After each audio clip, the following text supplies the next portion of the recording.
भीड़ भाड़ से अलग होकर जब भी कोई इंसान अपने साथ अकेले में समय बिताता है, तभी उसके दिमाग में नाना प्रकार की चिंताएं जन्म लेने लगती है। मनुष्य की प्रवृत्ति ही ऐसी है कि वो ज्यादातर समय नकारात्मक ही सोचता है। अपने लक्ष्य को कैसे प्राप्त किया जाए, ये सोचने की जगह वो ये सोचता है कि अगर लक्ष्य पूरा नहीं हुआ तो मैं क्या करूंगा। और इस प्रकार की नकारात्मक विचारधारा के कारण जीवन भर डर डर कर जीता रहता है।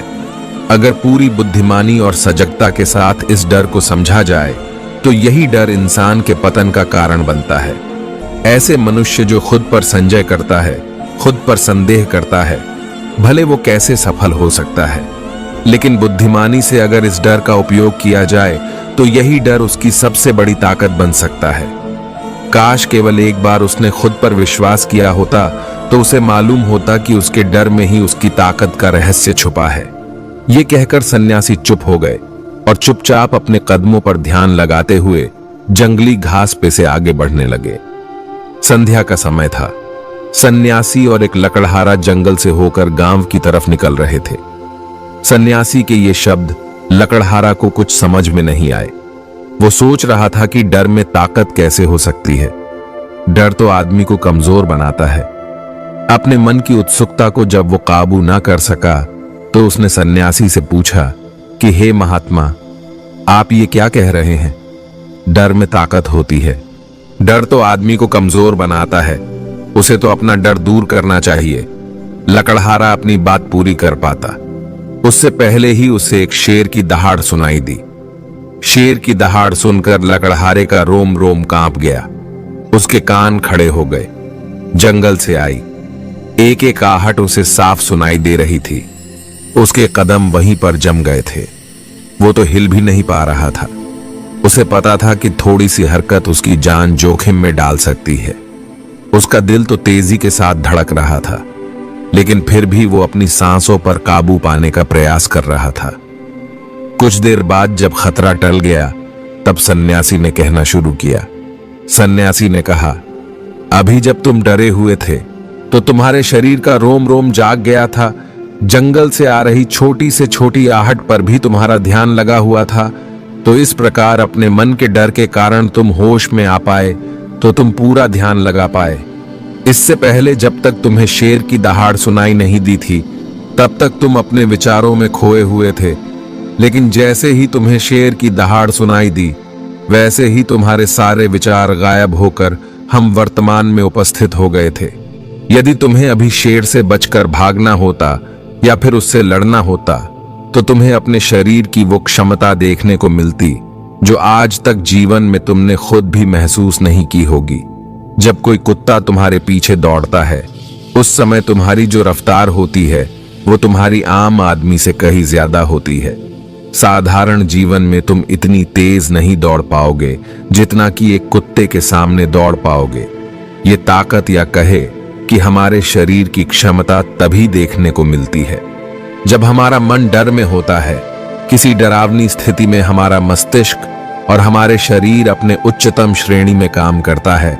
जो काम तुम आम जिंदगी में नहीं कर पाते हो वो तुम्हें डरा कर कराया जा सकता है। जहां पर भी तुम्हें डर का एहसास होता है वहीं पर तुम्हारी इंद्रियां पूर्ण रूप से सक्रिय हो जाती है। तुम्हारे कानों की सुनने की क्षमता तेज हो जाती है। दृष्टि एक तक हो जाती है, पूरी सजग हो जाती है, सक्रियता बढ़ जाती है। और जैसे जैसे वो डर खत्म हो जाता है वैसे वैसे तुम सुस्त अवस्था में चले जाते हो। तुम सो जाते हो और तुम्हारे इंद्रियां फिर से आराम की स्थिति में चली जाती है। सन्यासी ने लकड़हारे से कहना जारी रखा कि परीक्षा के एक दिन पहले जो याद करने की तुम्हारी गति होती है वो साधारण याद करने की क्षमता से कहीं तेज होती है। सिर्फ एक बार याद किया हुआ तुम्हें परीक्षा के समय याद रह जाता है और तुम जानते हो कि ये सब परीक्षा के डर से ही होता है। इसीलिए डर को दूर करने की जगह इंसान को ये सोचना चाहिए कि वो अपने डर को ताकत कैसे बना सकता है। जिस प्रकार सुख और दुख, प्रकाश और अंधेरा एक ही सिक्के के दो पहलू होते हैं, उसी प्रकार डर और ताकत भी एक ही सिक्के के दो पहलू होते हैं। जिस प्रकार रोशनी के बिना अंधेरा पूर्ण नहीं होता, सुख के बिना दुख पूर्ति नहीं होता, उसी प्रकार डर के बिना ताकत का भी कोई महत्व नहीं है। लकड़हारा सन्यासी के ज्ञान से बहुत प्रभावित हुआ, उनके चरणों में नतमस्तक हो गया और उनसे पूछा कि महात्मा, अंधेरे को तो दिया जलाकर रोशनी से भरा जा सकता है, लेकिन अपने डर को ताकत में कैसे बदले, इसके लिए कोई उपाय बताए। इस पर सन्यासी ने कहा कि डर दो प्रकार के होते हैं, सबसे पहला मानसिक डर और दूसरा शारीरिक डर। सन्यासी ने लकड़हारे को समझाते हुए कहना शुरू किया कि मान लो तुम्हें जंगल से होकर गुजरना है और अचानक तुम पाते हो कि तुम्हारे मन में शेर का ख्याल आ गया।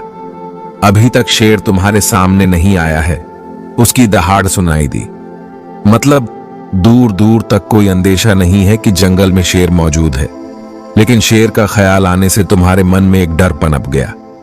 अब तुम्हारा उठने वाला एक एक कदम उसी डर से अभिभूत होगा। हर समय तुम्हारे मन में यही ख्याल चलेगा कि कहीं शेर ना आ जाए। ये शेर वर्तमान में तुम्हारे सामने नहीं है, ये सिर्फ तुम्हारी कल्पना है।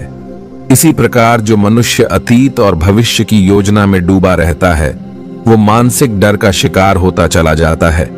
इसी कारण वो अपने जीवन में जितने भी निर्णय लेता है, वो सारे मानसिक डर से लिए हुए होते हैं।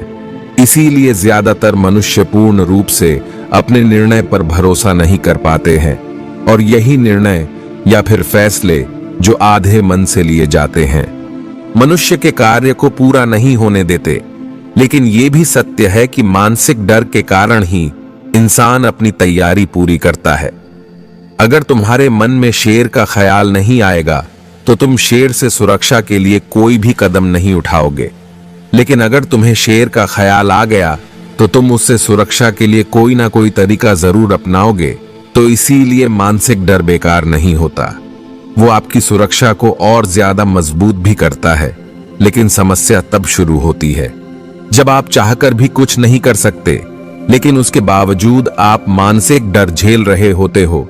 उदाहरण के लिए कुछ मनुष्य हमेशा ये सोचते रहते हैं कि उन्हें कोई बीमारी ना हो जाए, कहीं उनके साथ कोई दुर्घटना ना घट जाए, कहीं उनके साथ कोई धोखा ना कर दे।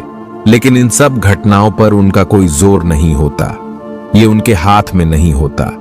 अगर दुर्घटना होनी होगी तो होगी ही, अगर बीमारी होनी होगी तो होगी ही। अच्छा खान पान और अच्छी दिनचर्या का पालन करने के बाद भी अगर कोई मनुष्य बीमार हो जाता है तो ये उनके नियंत्रण के परे की बात है। अपनी तरफ से उसने पूरी कोशिश की और यही उसका कर्तव्य था। उसमें कोई कुछ क्या कर सकता है। जो घटनाएं इंसान की पहुंच के परे होती है, वो उनसे भी परेशान होता रहता है, उनसे भी उसका मन घबराता रहता है, और यही मानसिक डर उसके पतन का कारण बनता है। और यही मानसिक डर अगर सही तरीके से इस्तेमाल किया जाए तो मनुष्य समझदार और अनुभवी कहलाएगा। जो इंसान ये सोचता है कि कांटे सिर्फ दर्द देने के लिए ही होते हैं, वो ये भूल जाते हैं कि कांटे ही फूलों की रक्षा करते हैं। इसी प्रकार एक ज्ञानी मनुष्य किसी भी चीज का उपयोग अपनी सकारात्मक तरीके से कर सकता है, लेकिन एक अज्ञानी मनुष्य अपनी अज्ञानतावश उन चीजों को भी छोड़ देता है जो उसके लिए उपयोगी होती है। विवेकशील मनुष्य फेंके गए पत्थरों का भी महल खड़ा कर लेते हैं, लेकिन एक अज्ञानी मनुष्य उन पत्थरों को दूसरों पर फेंकता रहता है। अगर किसी मनुष्य को अपने मानसिक डर को ताकत में बदलना है तो उसके कुछ नियम हैं, कुछ उपाय है। सबसे पहला उपाय अपने विचारों का निरीक्षण करेंगे। अगर हम अपने जीवन में अपने विचारों का निरीक्षण करेंगे तो हम पाएंगे कि ज्यादातर विचार हमारे काल्पनिक होते हैं, और इसीलिए जो डर उन विचारों के कारण पनपता है वो भी काल्पनिक होते हैं। ज्यादा सोचने वाले लोगों को जब सोचने के लिए कुछ नहीं मिलता तो वो बेकार की बातों के बारे में सोचने लगते हैं, और वो बेकार के विचार उसे तो परेशान करते ही है, साथ ही साथ उसके परिजनों को, उसके सगे संबंधियों को भी परेशान करते हैं। इसलिए ज्यादा सोचने वाले लोगों को ये समझना चाहिए कि मन में उठ रहे तमाम विचारों में से काम के विचार कौन से है और बेकार के विचार कौन से है। जो बेकार के विचार होते हैं उन्हें दूर करते जाओ, और जो सार्थक विचार हो उनको गहराई से सोचना शुरू करो, तभी तुम्हारी समस्याओं का उपाय निकलेगा। मानसिक डर को दूर करने का दूसरा उपाय है उसका सामना करना इसका मतलब ये नहीं है कि तुम शेर के सामने जाकर खड़े हो जाओ, बल्कि इसका मतलब ये है कि पूर्ण सुरक्षा के साथ तुम जंगल में जा रहे हो। यदि जंगल में जाना बहुत आवश्यक है तो तुम शेर के डर से अपने घर पर नहीं बैठ सकते हो। इसी प्रकार मनुष्य के जीवन में बहुत सारे डर होते हैं, जैसे कि परीक्षा का डर, लक्ष्य न पाने का डर, झूठ बोलने का डर, सच के पता लग जाने का डर, अपनों को खो देने का डर, दुर्घटना हो जाने का डर। लेकिन जैसे जैसे समय के साथ इन डरों का सामना किया जाता है, वैसे वैसे ये डर जीवन से दूर होते चले जाते हैं। अगर तुम इनसे बचने का प्रयास करते हो तो ये जीवन भर तुम्हें सताते रहेंगे। ये तभी दूर हो सकते हैं जब तुम इनका सामना करोगे। कुछ लोगों को तो दूसरों के सामने खुलकर बात करने में भी डर लगता है। ऐसे लोगों को अनजान लोगों से बात करनी चाहिए। जितना ही वो लोगों से बात करेंगे उतना ही उनके मन का डर दूर होता जाएगा। मानसिक डर को ताकत में बदलने का तीसरा उपाय है अपने डर को स्वीकार करना। बहुत से लोग अपने जीवन में अपने डर को स्वीकार ही नहीं कर पाते। अगर आप उनसे पूछेंगे कि उन्हें किस चीज से डर लगता है तो वो साफ इनकार कर देंगे कि उन्हें किसी चीज से कोई डर नहीं लगता। लेकिन दूसरों की नजरों में ऊंचा उठने के लिए ये झूठ उन्हें बहुत महंगा पड़ता है। अगर वो अपने डर को स्वीकार करना नहीं सीखेंगे तो वो जीवन में उस डर से मुक्त नहीं हो पाएंगे। इसीलिए समझदारी इसी में है कि अपने डर को स्वीकार कर लिया जाए। अगर आपको किसी चीज से डर लगता है तो किसी से शर्माने की जरूरत नहीं है।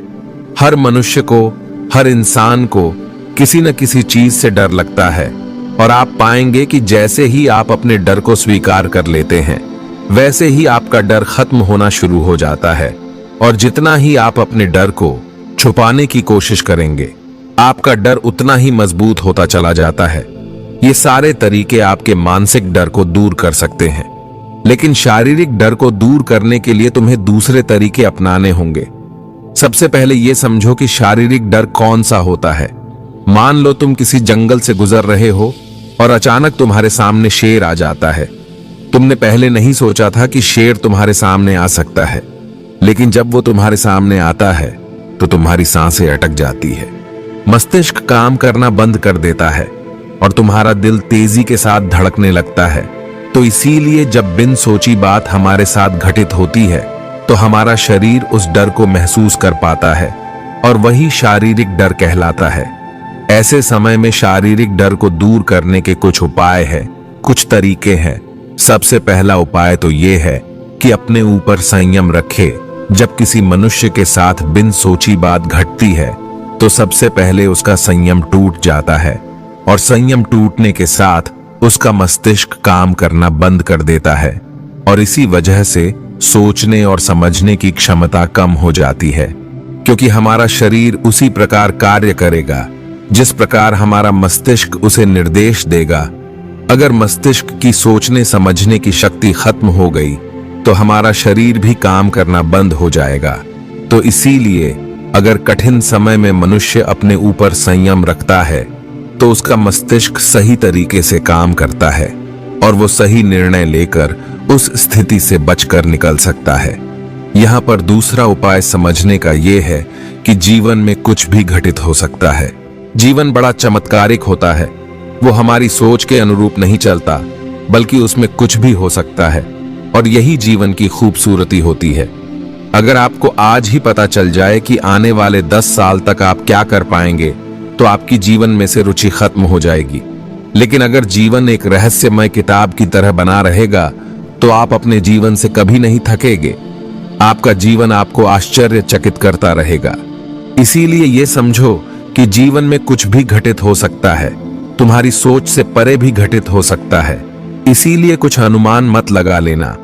इसी सोच को लेकर सन्यासी ने अपनी बात खत्म करते हुए कहा कि इन तरीकों से तुम अपने मानसिक और शारीरिक डर को दूर कर सकते हो और आनंद से भरा हुआ जीवन जी सकते हो। तो दोस्तों, मैं आशा करता हूं कि आपको इस वीडियो से काफी कुछ सीखने को मिला होगा। तो फिर मिलते हैं अगले वीडियो में।